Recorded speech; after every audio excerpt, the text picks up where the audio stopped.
Hello, and welcome to my thoughts while standing in the queue.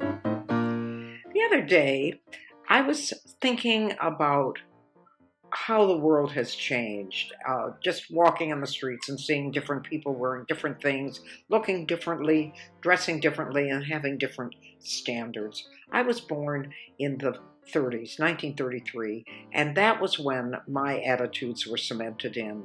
And I like to think now that I'm 83 years old that I'm very modern and I'm very much a part of this new world. But there are some things I just can't absorb. For example, you take the habit of sexting. Why on earth anybody would want to take a picture of their private parts and send it to someone else is something I cannot imagine.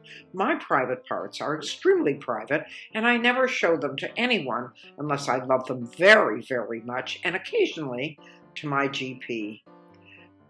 They're just not for sale. Why anyone would think that he's going to take a picture of his penis, send it to me, and I'll get excited about that? I can't think of any part of the body that is uglier than a penis, and I certainly would not be turned on if I opened up my phone and saw one looking at me. It just doesn't work that way for me.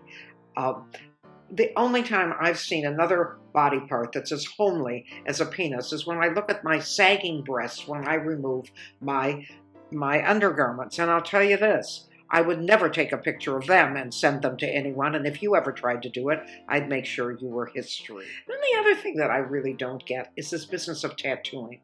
There was a woman in San Francisco who was absolutely drop-dead gorgeous, but she was covered with tattoos. Her arms, her legs, and God knows what else, covered with tattoos. You couldn't see any skin at all.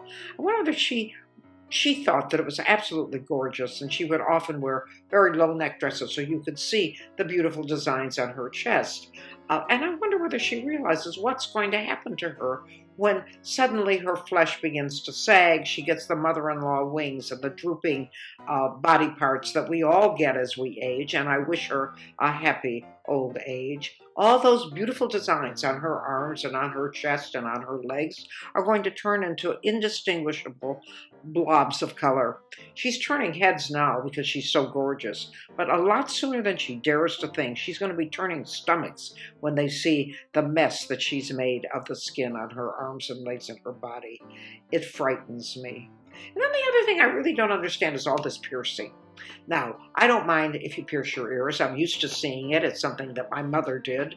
I would never do it to myself because I don't believe in body mutilation, but it's okay with me if I see you with pierced ears, and I think the earrings that you wear are beautiful.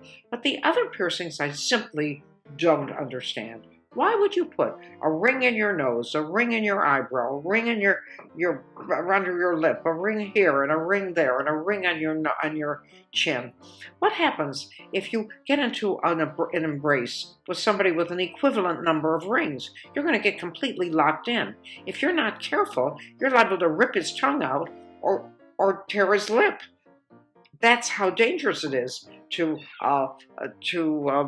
have a necking session with somebody who's got the same number of rings that you do. However, I thought to myself, I have to show this younger generation that I'm really with it. I'm really very savvy, and so I decided to get a ring too. I got a nipple ring. I keep my car keys in it so I won't lose them. I just get in the car and I unlace my trainers and there they are.